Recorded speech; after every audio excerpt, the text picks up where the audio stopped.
Je suis Azahar Kalatbari, je suis journaliste à Sciences et Avenir. Et bien, j'ai le plaisir de recevoir 4 spécialistes, spécialistes en tout, hein, on n'a pas dit spécialistes de l'espace. J'ai Christophe Lasseur à côté de moi. Bonsoir. Qui est à l'ESA et qui est responsable du projet Mélissa. On va en parler bientôt. Ensuite, Marion Montaigne, qui, vous connaissez sûrement sa BD dans la combi de Thomas Pesquet. Donc, elle a vécu pendant plus d'un an, non pas avec Thomas Pesquet, mais en le suivant. Voilà. Ensuite, j'ai Didier Schmitt, qui est médecin, qui a travaillé aussi à l'ESA et à l'Université de l'Espace. Et puis enfin, Andreas Erbach, qui est auteur de science-fiction. Alors, pour introduire notre débat, on va tout de suite se projeter dans un futur en fait pas tellement lointain, parce que les agences spatiales, à la fois la NASA, mais aussi l'ESA, parlent déjà de villages lunaires, parlent déjà de stations qui seraient aux abords de la Lune, comme une sorte d'arrière-base pour aller vers Mars, et donc entreprendre des voyages. Par ailleurs, on a, comme vous le savez, depuis 1995, on a presque 4000 planètes extrasolaires qui ont été découvertes. Et parmi ces planètes, eh bien, nous avons Proxima b, qui est qui a 4 années-lumière, en fait, qui fait partie du système de Proxima du Centaure. Et on peut aussi, dans les récits de science-fiction, mais aussi dans les idées extrêmement audacieuses, envisager peut-être d'entreprendre un voyage et d'y parvenir. Alors, du coup, pour voyager, il faut quand même que l'on puisse dormir, manger, être à l'aise, quoi d'autre, pouvoir jouer de la musique, travailler, des tas de choses. Et on va envisager quelles sont les contraintes que ce voyage spatial va nous poser. Donc je commence par vous, Christophe. Donc, il y a d'abord, bien sûr, la pesanteur, il y a les radiations, il y a des problèmes d'énergie, et puis, surtout, lorsque l'on envoie un objet ou une charge utile, on va dire, dans l'espace, le coût est extrêmement élevé. Donc, on essaye de réduire, comme on peut, le coût de cet envoi. Alors, parlez-nous du projet Mélissa, son but, son objectif, et puis comment est-ce qu'on s'y prend pour réussir. C'est vraiment un vrai challenge. Alors, l'astronaute, comme l'humain sur Terre, il a besoin d'oxygène, il a besoin d'eau et de nourriture. Et ça représente à peu près 5 kilos par personne et par jour, sans douche, sans hygiène, juste le minimum pour rester en vie. Alors, avec les performances des lanceurs actuels, une mission vers Mars, c'est à peu près 1000 jours. Si vous faites le calcul, pour un équipage de 6 personnes, ça vous fait 30 tonnes. Ça veut dire quoi? Ça veut dire que si on met tout ça sur la fusée aujourd'hui, elle ne décolle pas.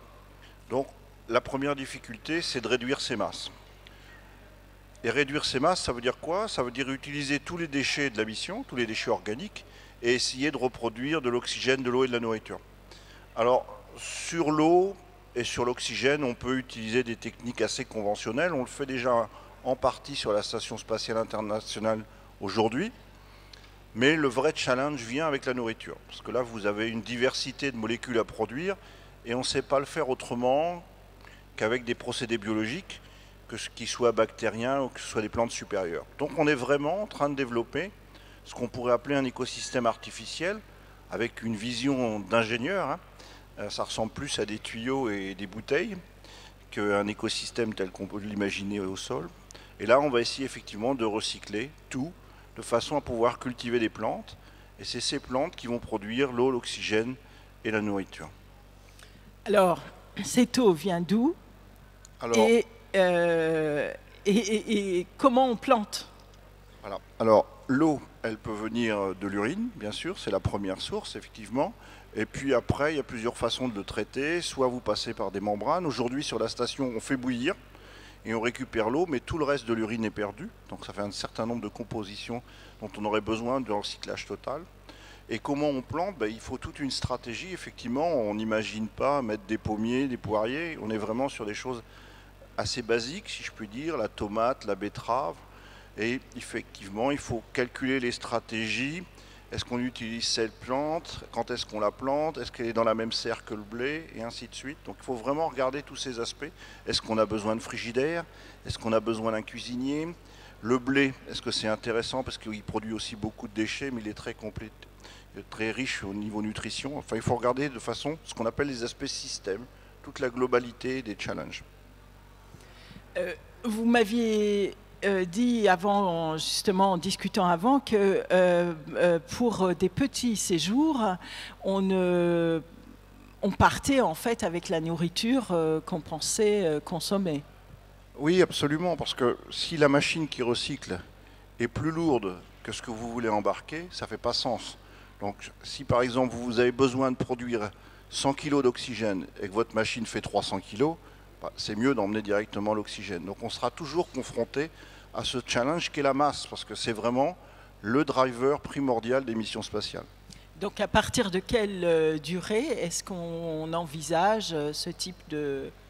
Alors, sur l'oxygène CO2, on est à peu près à 80 kg par personne, vous voyez, sur la machine. Hein. Donc vous êtes facilement, vous voyez qu'à partir de 100 jours, ça commence à faire sens. Sur l'eau, ça fait presque sens dès les premiers jours, parce que les eaux de condensat sont peu polluées, et ainsi de suite. Vous êtes aux alentours de presque 3 kg par jour et par personne. Donc là, ça fait sens assez vite, parce que les technologies sont assez simples, entre guillemets. Mais par contre, effectivement, sur la nourriture, là, vous êtes plutôt sur des missions d'au minimum 1 an, pour que ça puisse commencer à faire sens, même si vous n'êtes pas encore à 100% du régime alimentaire. D'accord. On va revenir justement au projet Mélissa qui est vraiment un challenge pour ces longues durées. Alors Marion Montaigne, vous avez passé du temps avec les astronautes. Racontez-nous ça. Oui, enfin oui.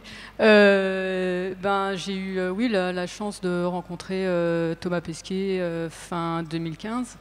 Et il commençait un peu à être connu du grand public. Moi, je ne le connaissais pas.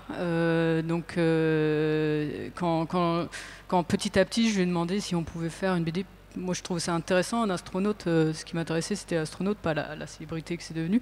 Mais quand je lui ai demandé si on pouvait expliquer son métier, il a été assez partant. Je crois qu'il voulait qu'on montre que c'était dur, quoi. Enfin, je pense que toute la journée, il entend des gens qui lui disent vous êtes formidable, vous êtes un surhomme, vous êtes trop fort. Bon, il est assez balèze, mais je pense que des fois, il veut aussi qu'on montre qu'il y a du boulot derrière, que c'est très technique, que c'est très lourd, qu'il y a des centaines de personnes qui travaillent pour l'aider, que c'est aussi physiquement...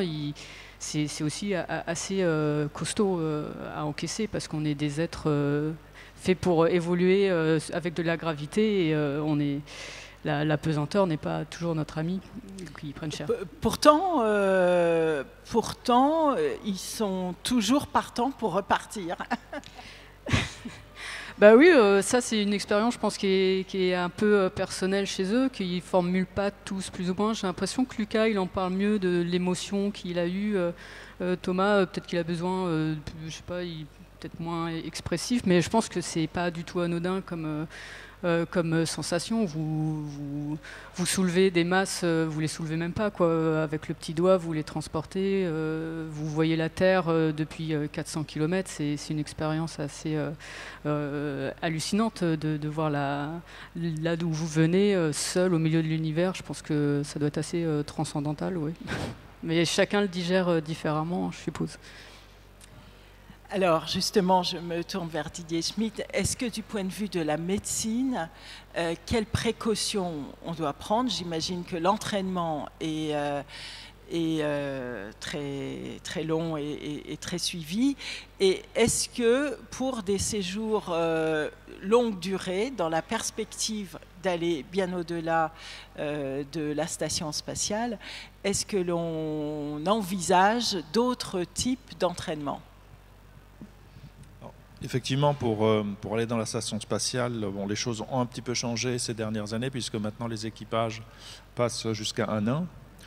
Donc ça, c'est déjà un défi supplémentaire par rapport aux 6 mois. Alors ce qui se passe, effectivement, c'est qu'on les surentraîne un peu au début, pour qu'ils perdent le moins possible leur capacité physique. Alors vous savez certainement, bon, les choses classiques, hein, la fonte musculaire, la perte de calcium des os, les troubles neurosensoriels, etc. Tout ce qui est cardiovasculaire qui se désadapte. Ça, c'est assez classique, mais les choses qu'on a trouvées beaucoup plus récemment, c'est une atrophie partielle de certaines zones du cerveau qui sont assez significatives, qui seraient certainement dues à l'œdème permanent de la tête, puisque les fluides ont tendance à remonter dans le corps, puisqu'il n'y a plus la gravité pour les attirer vers le bas, qui donne des conséquences assez évidentes sur quasiment 80% des astronautes ont des problèmes de vue après le vol. Et on pense que tout ça c'est relié. Donc il y a maintenant des programmes de recherche assez importants pour voir exactement ce qui se passe, puisqu'il n'est pas question d'envoyer quelqu'un sur Mars sur des trajets assez longs, des séjours longs, sans comprendre exactement ce qui se passe et pouvoir pallier tous ces phénomènes qui sont aujourd'hui inexpliqués. En plus de ça, bon, le cerveau, je viens d'en parler, il est aussi sensible, beaucoup plus sensible en fait aux radiations que le reste du corps. Donc les dernières études qui ont été faites sont assez alarmantes aussi. Même avec des niveaux de radiation relativement faibles, il y a des pertes de mémoire, il y a des choses qui se passent qui ne sont pas très sympathiques. Donc il y a encore pas mal de travail pour essayer d'optimiser donc les trajets vers Mars, sur Mars et le retour. Alors, il faut savoir que pour aller sur Mars avec une propulsion classique qu'on prévoit aujourd'hui, il faut jusqu'à 9 mois. Et après, c'est assez compliqué à expliquer, mais bon, vu que Mars tourne 2 fois moins vite que la Terre autour du Soleil, il n'y a pas le choix. Soit vous restez 40 jours sur Mars, et si vous loupez le coche, il faut rester 500 jours. Ça fait une sacrée différence. Ça fait une grosse différence. Oui. Et donc après, ce sont des choix, c'est-à-dire pour les premières missions, est-ce qu'on laisse l'équipage 40 jours, sachant qu'ils ne vont pas pouvoir faire énormément de choses, ou d'emblée, on se dit, bon ben, on installe une vraie base, on les fait travailler pendant 500 jours et après on les ramène. Lorsque vous expliquez, ils ne pourront pas faire beaucoup de choses, est-ce qu'il y a un temps d'adaptation justement lors de l'arrivée? Est-ce que par exemple, il y a une semaine où on est complètement HS et on ne peut rien faire? Oui, moi j'ai pas mal travaillé à la cité à Moscou pour le retour des astronautes, donc la Cité des Étoiles. Et donc je les ai vus, moi, à peu près 12 heures à 24 heures après le retour. Bon, ils ne sont pas dans un bel état. Hein. Donc là, généralement, les caméras, et puis on les filme pas trop. Donc effectivement, il y a un temps d'adaptation qui est très variable en fonction des individus. Il y en a qui perdent jusqu'à 20% de masse osseuse. Il y en a qui n'arrivent pas à se mettre debout pendant plusieurs jours. Donc, on est chacun différent. Donc, eux aussi, même s'ils sont sélectionnés pour être physiquement au top, il y a quand même des variations assez importantes physiologiques chez chacun. Donc, si on transpose ça maintenant, malgré le fait, donc ils font évidemment plus que 2 heures d'exercice par jour. Donc, malgré ça, ils sont déconditionnés.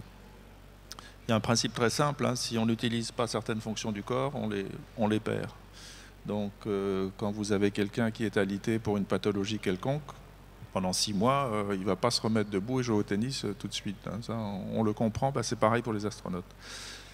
Donc si on extrapole maintenant à une mission martienne, quand ils vont atterrir, d'abord il faut voir comment on va les faire atterrir, parce qu'ils vont se prendre plusieurs fois donc plusieurs G, donc plusieurs fois le poids de leur corps. Donc là déjà il faut voir comment on va les faire résister. Et une fois qu'ils sont sur place, il va quand même falloir qu'ils soient un petit peu rentables, entre guillemets, pour les programmes.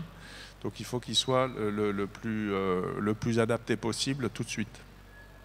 Mais est-ce que dans les projets futuristes des agences ou alors dans les discussions, on prévoit l'installation d'une base avant l'envoi de... Ou alors c'est à cette première génération la tâche de construire la base? Oui, bon, avec les avancées technologiques sur les impressions 3D, etc., on peut prendre du rigolite et faire déjà des constructions à l'avance avec de la robotique, ça c'est clair. Néanmoins, ça veut dire une chose, que si vous mettez une base quelque part qui n'est pas mobile, ça veut dire que quand vous allez faire arriver l'équipage, il faut un atterrissage de très haute précision. S'ils sont à 10 km, c'est pas pareil que s'ils sont à 500 mètres à côté, ou 10 km ou bien plus. Donc si on rate l'atterrissage, là il y a un souci. Donc il y a ces deux problèmes. Donc soit, et puis bon, en général, j'ai pas vu de concept où on fait atterrir les astronautes en même temps que le système de support vie, etc. C'est toujours des capsules avec des réentrées atmosphériques graduées, etc., qui n'ont pas les mêmes besoins en haute technologie que pour faire atterrir ce qu'on appelle le cargo, hein, en sens technique. Mais dans ce cas, il faut effectivement être absolument certain qu'on va atterrir au même endroit.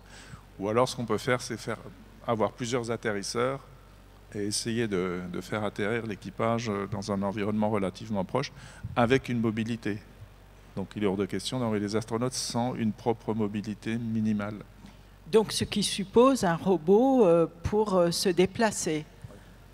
Et donc j'imagine que ce genre de facilité en fait peut être envoyé par des parachutes ou de manière totalement robotique. Oui, absolument. Bon, déjà, il y a plusieurs robots qui sont sur Mars. L'Agence spatiale européenne va envoyer ExoMars, donc le rover martien européen en 2020, qui va lui forer à 2 mètres de profondeur pour chercher des traces de vie, etc. Donc on aura déjà cette expertise en Europe. Les Américains l'ont depuis pas mal d'années. Mais on va être que deux, hein, c'est-à-dire les Américains ont la techno, nous on essaie de l'avoir. Les Chinois arrivent aussi sur Mars en 2020. Oui, alors il faut voir après quel type de technologie et quel type de rover, parce que bon, il y a rover et rover, quoi. Donc si vous voulez avoir un déplacement de personnes, c'est pas la même chose d'avoir un petit rover grand comme la table qui va aller fouiller les alentours, même avec une autonomie assez grande, puisqu'il y a des isotopes radioactifs qui permettent de générer l'énergie. Donc c'est pas pareil que d'avoir disons un petit 4x4 ou même un plus grand 4x4 pour aller déplacer des personnes avec une autonomie.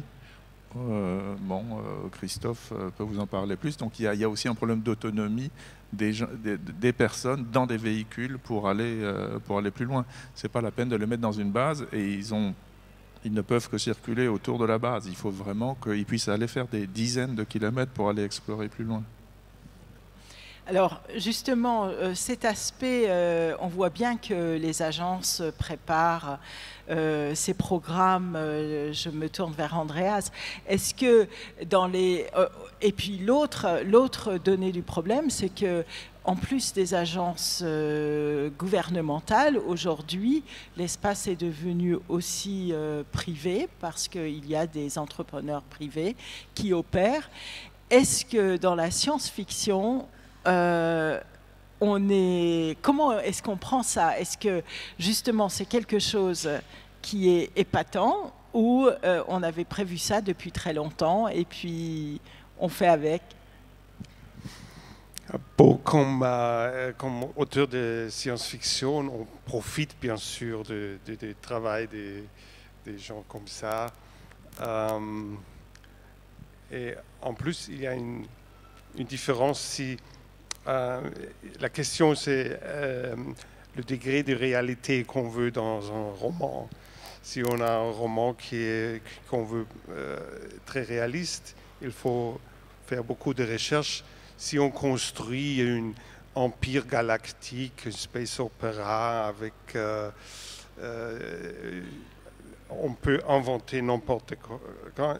Toutes les choses marchent tout simplement. Comme les automobiles d'aujourd'hui, on peut voyager dans l'espace. On a de gravitation artificielle. Et, on peut commander Earl Grey Hot d'une machine et tout ça, comme dans le Star Trek movies. Ça dépend vraiment du type de science-fiction qu'on veut écrire. La science-fiction, le hard science fiction, c'est plutôt le type qui va dans tous les détails, qui veut... Moi, j'ai écrit un roman qui est un peu dans cette genre, la station solaire. J'ai écrit il y a plus de 20 ans maintenant, avant le SSI. J'ai fait des recherches, comment ça marche avec les douches dans l'espace et tout ça. Donc en fait, vous suivez de près et vous servez comme source d'inspiration, tout en pouvant vous affranchir des contraintes qui sont les leurs. Oh, non, suivre c'est trop. Alors, si j'ai une idée pour une histoire comme ça, je commence à rechercher. J'écris des magasins et des articles. Et j'ai fait pas mal de recherches sur Internet pour trouver l'état des sciences. Et après, je décide quoi j'utilise. Il y a des détails qui dérangent une histoire, bien sûr. Il y a une question que je voulais aborder avec vous, parce qu'il y a bien sûr l'aspect physique et puis il y a aussi la santé mentale. Est-ce que, je pense que chacun, vous allez pouvoir répondre d'une certaine manière, est-ce qu'on revient d'une expérience spatiale totalement transformée? Alors, je sais que vous, Monsieur Schmitt, vous avez fait un séjour en Antarctique. Peut-être c'est une expérience que vous avez vécue, même si l'Antarctique, par certains, c'est pas vraiment l'espace. Mais du point de vue psychologique, quelle réponse est-ce que vous pouvez apporter? Est-ce qu'on en sort dévasté, ou alors revigoré, ou alors profondément changé sur la condition de l'humain, en fait? Alors, pour les astronautes, c'est toujours difficile à dire parce que comme ils veulent toujours revoler, il est très difficile de leur poser, enfin on peut leur poser la question, mais ils répondent assez souvent à côté. Tout était formidable, merveilleux, etc. C'est-à-dire, est-ce qu'ils nient les difficultés? Oui, parce qu'en fait, n'importe quel anicroche, il pense que ça pourrait être néfaste pour une sélection ultérieure, etc. Donc c'est un sujet difficile. Alors effectivement, moi j'ai fait quelque chose d'assez particulier. Non seulement je suis allé en Antarctique, mais j'ai fait un raid à l'intérieur du continent pendant 11 jours avec des véhicules motorisés. Avec évidemment comme contrainte que personne ne pouvait aller nous rechercher si jamais il y avait un souci. Donc ça c'est assez délicat, donc on était 6 personnes. Et en fait c'était pour ramener du ravitaillement vers la base Concordia, qui est la base la plus isolée au monde, donc qui est à 3200 mètres d'altitude et à plus de 1100 km à l'intérieur des terres. Alors effectivement déjà quand on arrive sur le continent, Vous disiez c'est pas l'espace, mais c'est presque ça. C'est parce que, en fait, l'Antarctique, dans le programme spatial dont je m'occupais, on appelle ça White Mars. Donc ça veut dire c'est Mars, mais en blanc. Et c'est effectivement ça. C'est-à-dire dès qu'on arrive, on est, et puis j'ai vu ça avec d'autres collègues, on est sur notre planète. Donc ça veut dire qu'on fait quasiment abstraction de ce qu'on a vécu avant, etc. Parce qu'on est tellement submergé par la beauté de l'environnement déjà, même sur la côte, hein, avec les icebergs, etc. Et ensuite ce challenge de devoir survivre quoi qu'il arrive. Et on a une mission, il faut amener 150 tonnes de ravitaillement. Donc on est complètement accaparé, c'est-à-dire le cerveau ne travaille pas, ne pense pas à autre chose. Donc je pense que dans l'espace, ça doit être à peu près pareil. Sauf que nous, on n'avait pas des activités minutées comme les astronautes. Ils savent exactement ce qu'ils vont faire. Enfin, ils savent. On leur dit exactement chaque minute ce qu'ils ont à faire. Mais je pense que c'est relativement analogue, c'est-à-dire qu'on est transporté ailleurs. Et j'ai beaucoup discuté avec les médecins de base qui sont restés, eux, pendant 12 à 14 mois et d'autres collègues. Le plus dur pour eux, c'est de revenir. C'est de se réadapter à un monde compliqué, parce qu'eux, ils étaient soit en périphérie, donc les bases sont relativement grandes, entre guillemets, il y a 25 personnes. Concordia, il n'y a que 12 personnes. Quand ils reviennent, ils ont vraiment du mal à se réadapter à la complexité de la société. C'est-à-dire, en fait, le fait d'être soucieux de sa survie, finalement, fait que les choses sont plus simples. On s'extrait de la complexité du quotidien. Oui, alors moi j'ai eu la chance évidemment d'être avec entre guillemets, un équipage extrêmement évidemment compétent, mais sympathique, avec une cohésion de groupe. Bon, ça c'est un peu le hasard, ça peut plus ou moins bien se passer. Moi, il n'y avait pas de raison que ça se passe mal, puisque j'y suis resté que 5 semaines. Les autres restent entre 12 et 14 mois, c'est différent. Ça veut dire que n'importe quel petit problème peut devenir assez important, parce qu'on ne sait plus tout de suite avec qui parler, etc. Plus le groupe est petit, plus l'explosion peut être facile. Et donc quand il y a des choses positives, elles deviennent très positives parce qu'on le vit ensemble. Une chose négative devient très négative assez rapidement, parce qu'on n'arrive pas à sortir du cercle vicieux de cette problématique. Donc c'est des problèmes vraiment psychologiques qu'on retrouve absolument dans les missions spatiales, mais dont on ne parle pas beaucoup. Alors, qu'est-ce que vous pouvez nous dire sur l'aspect, justement, impact psychologique après le retour? Je crois qu'il faut bien comprendre qu'un astronaute qui vole, c'est presque 7 ans d'effort avant, hein, entre le début de la sélection finale, l'entraînement, c'est 7 à 10 ans d'effort. Déjà, vous vous rendez compte que c'est comme exploit. Après, effectivement, ils sont confrontés à quelque chose que je crois que le terrien a du mal à comprendre, cette sensation absolument incroyable. Ils ne sont pas si nombreux à avoir été là-haut. Donc quand ils reviennent, effectivement, ça semble assez exceptionnel et ils n'ont souvent qu'une envie, c'est retourner. Mais je pense qu'aussi, les terriens que nous sommes, les approchons comme des héros. Donc je pense qu'il y a aussi une évolution psychologique qui est due au positionnement à la faune, aux experts qui, en fin de compte, eux, rêvent aussi un petit peu et se comportent d'une façon particulière. Donc je dirais qu'il y a des astronautes qui le vivent très bien, qui sont restés extrêmement simples, et on en connaît bien en France, mais il y en a d'autres parfois qui évoluent un petit peu différent. Ouais, ça, c'est important. Vous avez vu, est-ce que vous avez remarqué justement ce genre d'impact?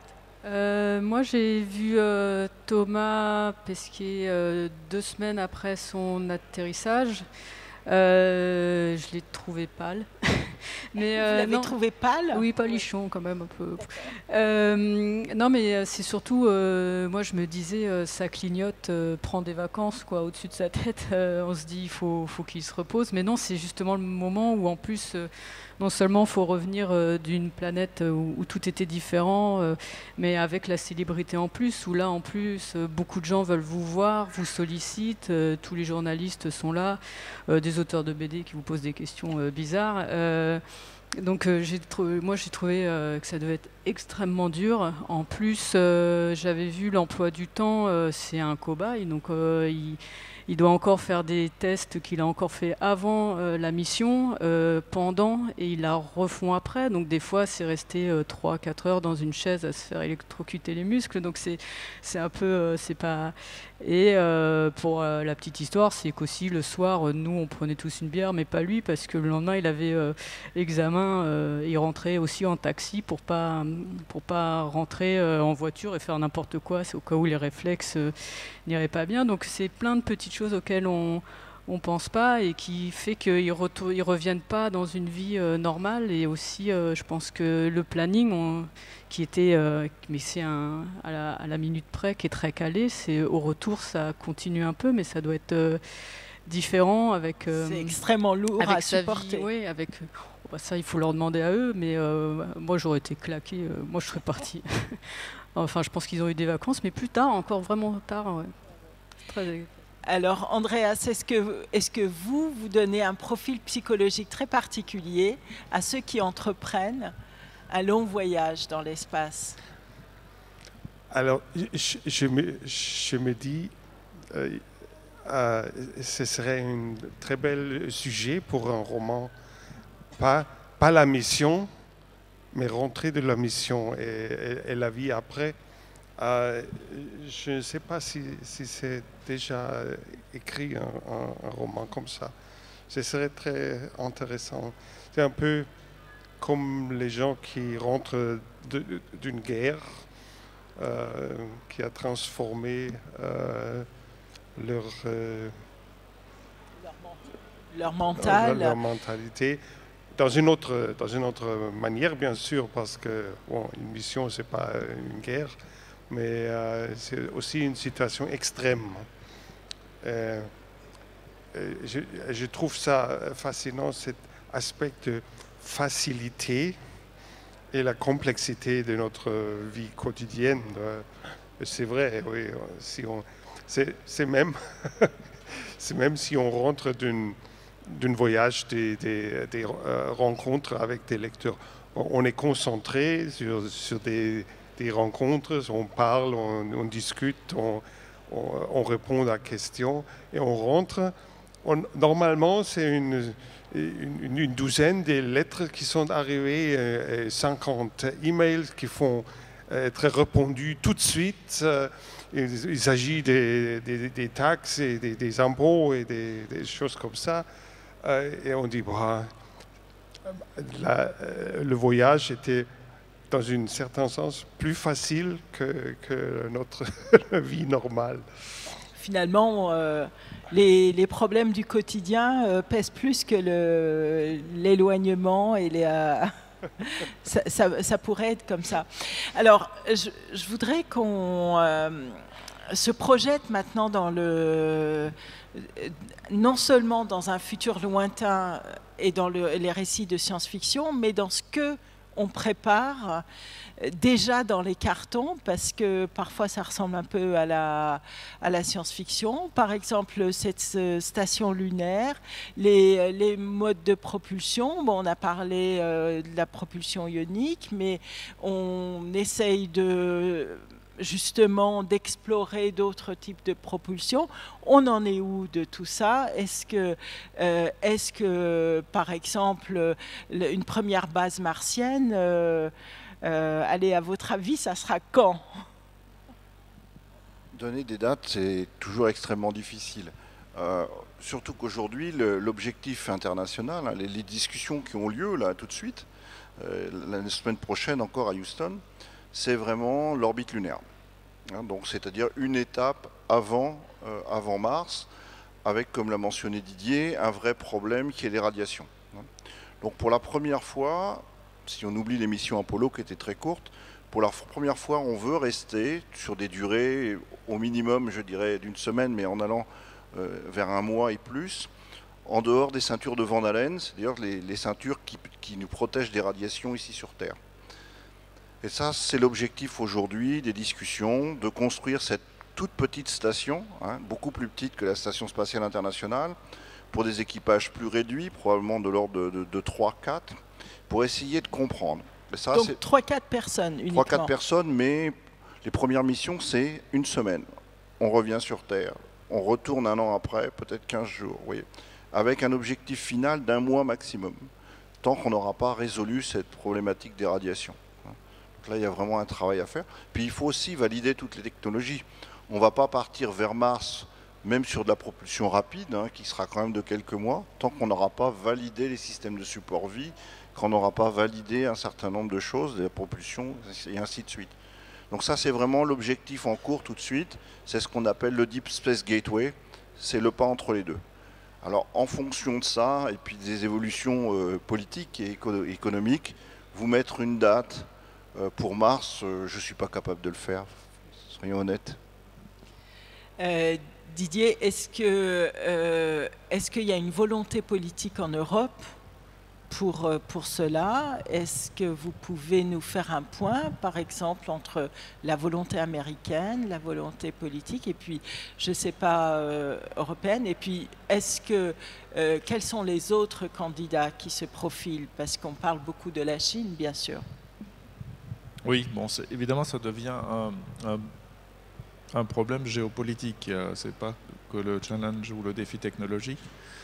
C'est-à-dire que la volonté existe en Europe de faire partie, mais pas forcément d'être leader, parce que les budgets alloués proportionnellement à notre économie sont largement inférieurs à ceux des États-Unis. Ça, c'est du point de vue historique, c'est comme ça. Évidemment, les Chinois veulent dominer l'économie et même, pourquoi pas, la géopolitique à échéance de 2050. Il est clair qu'ils le font aussi dans le spatial. Donc, ils ont rattrapé depuis le milieu des années 90, ils ont un peu rattrapé les Américains sur certains points. C'est encore loin derrière pour l'instant, mais la lancée et le projet politique est là. Ils vont avoir leur propre station 100% chinoise d'ici 3, 4, 5 ans. Donc ils sont assez proches. Donc c'est clair que ça fait réagir les Américains, puisqu'il y a aussi des projets chinois de faire une base chinoise. Et évidemment, l'ultime mission vers Mars, ils ne le cachent plus, elle est aussi dans les cartons chez eux. Donc c'est un petit peu comme à l'époque de l'URSS et des États-Unis, la course à l'espace, elle est encore présente, et elle sera encore plus présente avec les Chinois. L'Europe se positionne toujours en une espèce de neutralité. On veut bien travailler avec tout le monde. Alors c'est plus ou moins difficile en fonction des partenaires. Il est clair que pour ce qu'a mentionné Christophe, pour le Deep Space Gateway, donc ça c'est clair que les Européens vont faire partie, puisque le module américain qui aura 4 astronautes à bord, qui va aller vers l'orbite lunaire, sa propulsion va être fabriquée en Europe. Donc déjà on a un premier élément. Il y a 2 ou 3 autres éléments, comme la propulsion ionique de la station ou des modules d'habitation qu'on sait faire en Europe.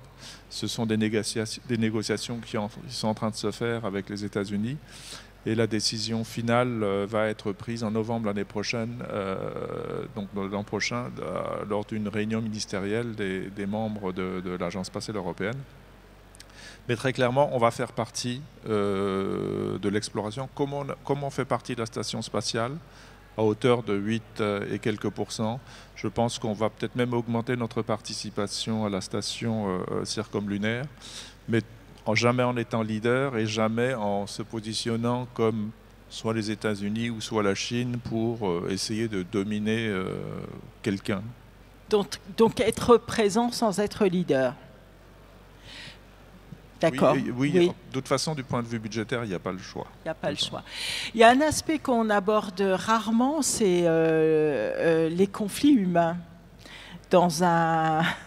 Justement dans une sorte de ce milieu confiné où où les astronautes sont ensemble, et puis sur les voyages dans l'espace.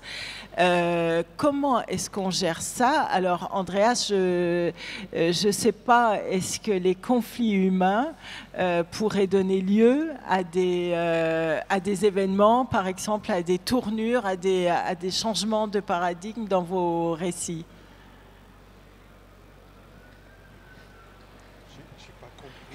C'est le conflit humain, par exemple, lorsque vous renfermez un certain nombre de personnes ensemble, le fait qu'ils ne s'entendent pas et puis que finalement ils se tapent sur les uns les autres. Est-ce que ça, c'est quelque chose que vous envisagez?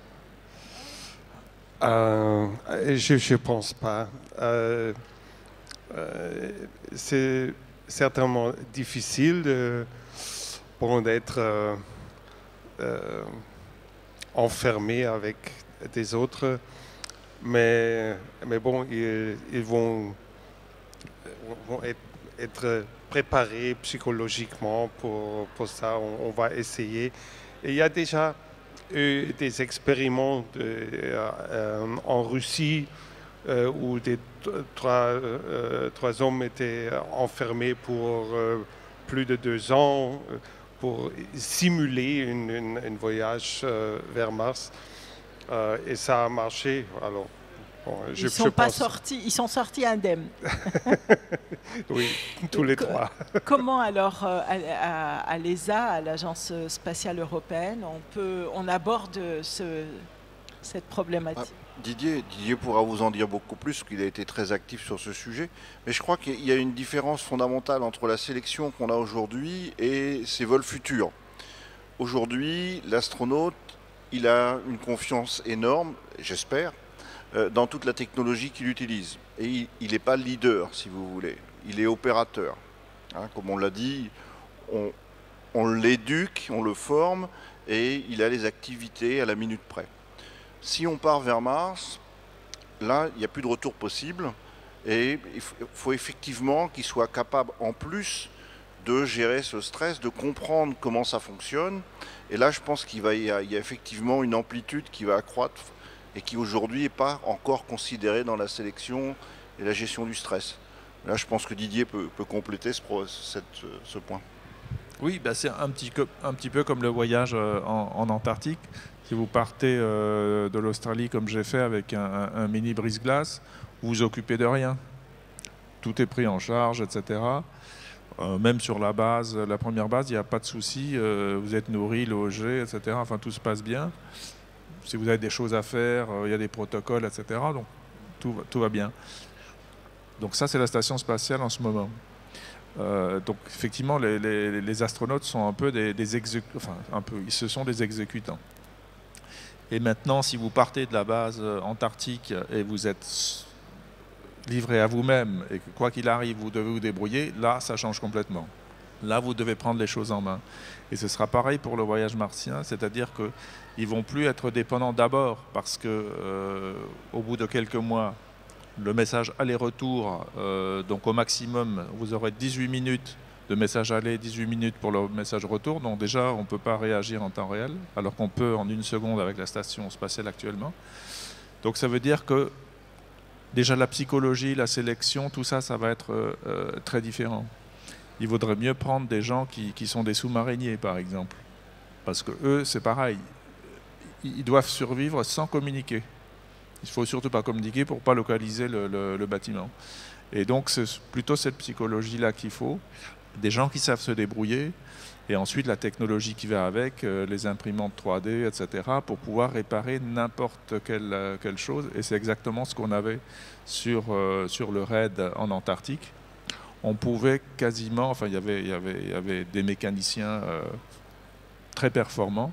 Et ils pouvaient quasiment réparer n'importe quoi. On avait les machines-outils, enfin, on emmenait tout avec nous. Il fallait être complètement autonome. Et donc, effectivement, ce n'est pas les mêmes personnes, ce n'est pas le même entraînement. Marion, est-ce que vous avez été bouleversée, vous, par cette expérience? Oui, mais j'ai pas risqué grand-chose. Non, mais quand même, est-ce que ça vous a marqué oui, et transformé? non, c'était une expérience vraiment pour moi fantastique parce que c'est des métiers qui se rencontrent pas vraiment souvent, artistiques et aussi techniques. Donc c'était pour moi extrêmement intéressant d'avoir accès à un milieu totalement inconnu. Donc moi j'étais un peu le regard du grand public. J'ai autant appris que ce que je raconte dans la bande dessinée, mais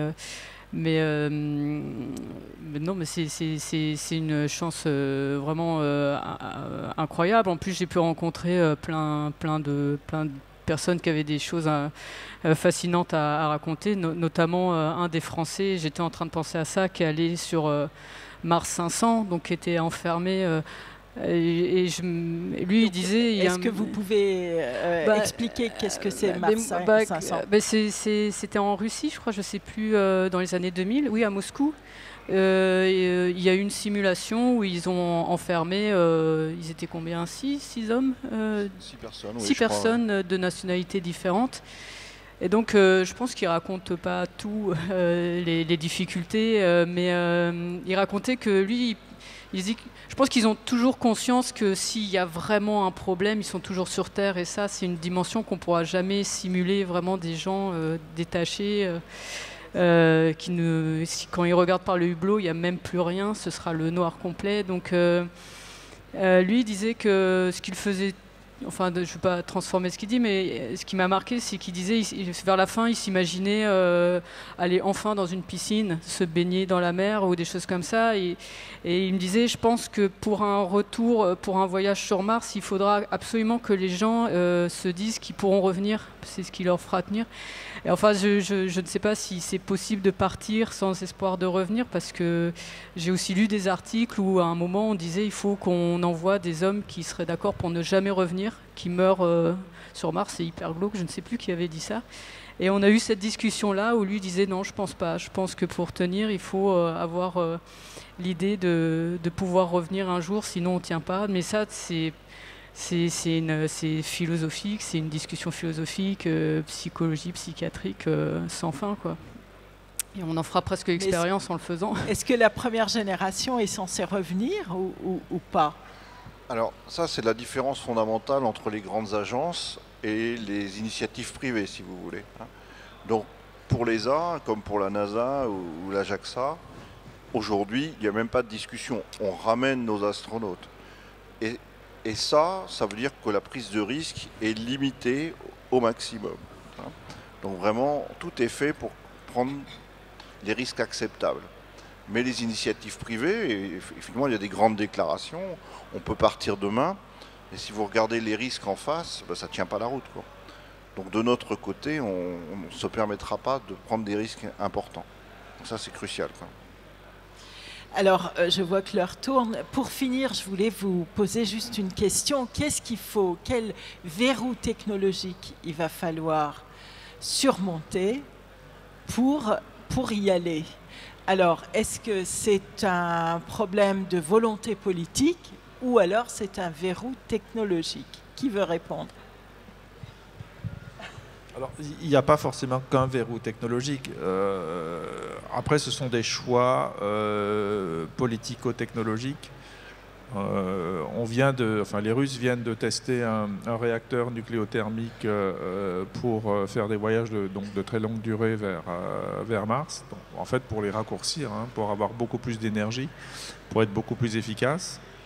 Ce n'est pas des nouvelles technologies, ça date déjà des années 70 aux États-Unis, on a déjà fait ça. Mais là, c'est vraiment des choix. Ce n'est pas forcément une rupture technologique, mais c'est un choix de stratégie technologique. Acceptabilité par l'opinion publique et ce genre de choses. Évidemment, l'équipage aussi, en sachant qu'on a un réacteur nucléothermique à quelques dizaines de mètres, c'est pas pareil que d'avoir une propulsion chimique classique. Mais bon, les sous-marins nucléaires existent depuis longtemps. Et puis, bon, je connais des sous-mariniers, ils ne se plaignent pas. Enfin, ils n'y pensent plus au bout de certains temps, qu'ils ont un réacteur nucléaire pas très loin. Donc ça, c'est une chose. La deuxième, évidemment, c'est tout ce qui est impression 3D, 4D, parce qu'ils font pouvoir réparer n'importe quel objet. Donc là, il s'agira simplement d'avoir la dernière technologie à bord pour pouvoir essayer de réparer ce qui ne va pas. Après, tout le reste, on le maîtrise. Alors, ce qu'il y a évidemment, c'est les choix après pour l'atterrissage. L'atterrissage est compliqué. On peut soit faire une aérocapture, mais ça veut dire que les astronautes à bord vont peser 6 fois leur poids pendant 20 à 30 minutes, ce qui est énorme. Est-ce que c'est tolérable du point de vue Aujourd'hui, ça ne le serait pas vraiment. Mais donc, il faut voir qu'est-ce qu'on met comme centrifugeuse à bord. Il y a des projets qu'on finance en Europe là-dessus depuis pas mal d'années. Donc après, ce sont des trade-offs, c'est-à-dire il faudra faire des choix en fonction des risques, en fonction des questions qu'on a encore. Le problème, c'est vraiment l'atterrissage. On a essayé 2 fois d'atterrir avec donc des systèmes de mesure sur Mars avec des programmes européens. 2 fois, on a échoué. Les Russes, pareil. Donc, la problématique, c'est d'atterrir. Alors, bon, Christophe disait, on va toujours ramener les astronautes, c'est vrai.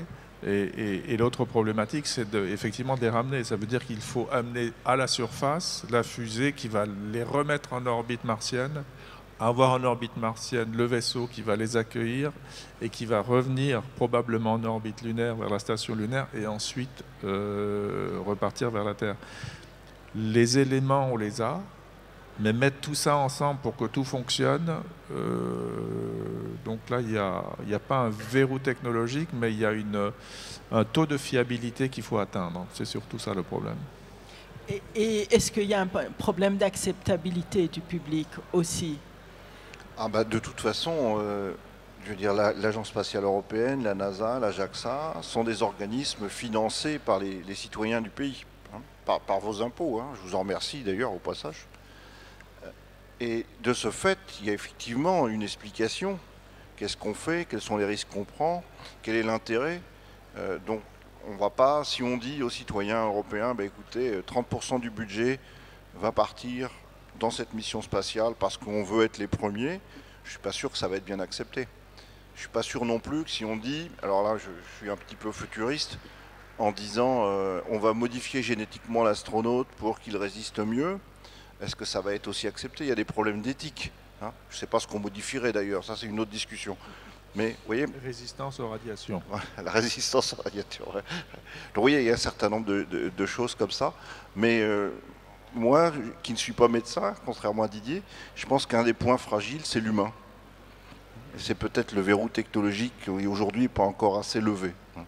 Vous voulez dire l'humain dans sa psychologie, dans son acceptabilité, dans sa globalité, dans sa globalité. Le corps dans sa globalité psychologique et physiologique. Ouais.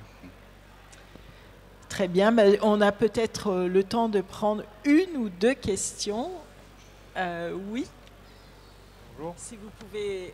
Bonjour. Ah, pardon, oui. Je vais peut-être un peu loin dans mes interrogations et dans mes projections, mais quand je pense à des vols habités de très longue durée, au début vous parliez de proxy B, il y a souvent, je me pose la question d'une gestation en gravité zéro, en apesanteur, et je me dis intuitivement que de toute façon, ça me semble pas possible physiologiquement. Alors, est-ce que je suis le seul à me poser la question, et est-ce que les gens, s'il y en a d'autres qui se posent cette question, pensent que ce serait possible? Vous voulez dire, est-ce qu'on peut faire l'amour et avoir des enfants non. Ouais, c'est plutôt en zéro-G. Faire l'amour, James Bond a déjà répondu, je crois, c'était plutôt sur la grossesse, en fait. D'accord. Qui peut répondre? Vous qui êtes médecin. Oui, en principe... la gestation en elle-même, le problème n'est pas ça. Je pense qu'on peut amener une grossesse à terme en apesanteur. Après, le problème, il y a trop d'interrogations, si vous voulez, sur le fait que le fœtus, il n'a jamais eu de gravité. Et si l'accouchement, évidemment, dans ce cas, dans votre hypothèse, se passe donc en apesanteur, évidemment, l'enfant n'aura pas de normalité, entre guillemets, par rapport à ce qu'on connaît. puisque, encore une fois, il faut utiliser les fonctions pour qu'elles soient gardées, pour qu'elles soient développées. Donc son vestibule ne va pas se développer correctement. L'aspect tactile non plus. Enfin, il y a plein de choses donc, qui sont liées à l'environnement de la gravité terrestre qui vont mal se passer. Son système cardiovasculaire ne va pas se développer correctement, etc. Donc il sera parfaitement adapté à l'impesanteur, mais pour revenir, il aura d'énormes problèmes. Donc le problème, il est plutôt là. Ça veut dire qu'effectivement, dans ce cas, si vous imaginez donc, des missions de très très longue durée donc, sur des générations, ce n'est pas forcément un problème tant qu'on reste dans l'environnement en impesanteur en question. Par contre, si on met les pieds sur une planète, là, ça change tout après. Bien. Peut-être encore une question. Je vois pas très bien. Vous avez pas mal parlé tout à l'heure des problèmes de radiation qu'il faudrait résoudre pour voyager. Et j'ai cru entendre parler de modification d'astronautes. Enfin, est-ce que vous avez des pistes pour résoudre ça, du coup? Comment ça se passerait? Non, le problème des radiations, c'est effectivement, vous allez briser l'ADN ou l'ARN. Hein, et donc là, vous avez ce problème de reconstruction qu'aujourd'hui n'est pas maîtrisé. Alors, ça ne sera pas sur une protection, parce que là, je ne vois pas vraiment ce qu'on peut protéger au niveau des radiations. Hormis effectivement faire une enveloppe, mais ce n'est pas une modification génétique de l'astronaute ni de l'humain. Mais si vous voulez aller dans cette piste, qui aujourd'hui est extrêmement ouverte et qui est extrêmement éthique en discussion aussi, ce serait déjà, avant de modifier, comprendre les phénomènes de reconstruction suite à une coupure d'un lien, si vous voulez. On sait par exemple sur les bactéries, et ainsi de suite, c'est beaucoup plus facile. Est-ce que ces mécanismes-là peuvent être facilités, améliorés, déjà compris? Pourquoi pas? On n'est pas du tout sur de la modification, mais déjà de la compréhension. Je peux peut-être préciser, donc il y a par exemple une bactérie qui s'appelle Radiodurans, oui, tu connais, Ralstonia meteoricum. Et elle peut résister à une explosion nucléaire, tel son système de réparation des coupures d'ADN est extrêmement efficient. On a plusieurs systèmes dans notre corps qui vont réparer de l'ADN, soit une base, soit un chromosome même qui est coupé, etc. On est tous différents, comme vous le voyez physiquement, mais physiologiquement, on est différents aussi. Même pour ce genre de choses, on est différents. Si vous avez une radiothérapie, vous ou votre voisine, vous n'aurez pas les mêmes conséquences au niveau d'avoir des risques supplémentaires, d'avoir un cancer plus tard à cause des radiations. Donc on peut imaginer effectivement qu'on comprenne un peu mieux ces systèmes de réparation, qu'on regarde ce qui se passe au niveau des bactéries et qu'on clone ou qu'on surexprime simplement des gènes existants pour qu'ils fassent mieux le travail de réparation de l'ADN qui est endommagé. Donc ça, c'est tout à fait envisageable. Bon, c'est de l'augmentation humaine, mais bon, il y a des fins qui justifient peut-être les moyens. Bien, mais écoutez, en tout cas, merci beaucoup. Je voudrais rappeler dans la combi de Thomas Pesquet, de Marion Montaigne, et puis surtout la série Tu mourras pas bête, voilà, sur Arte, et puis l'ouvrage de Didier Schmitt, Antéversion, ce qu'il faut retenir du futur. Voilà, à lire et puis à consulter. Merci à tous, merci beaucoup.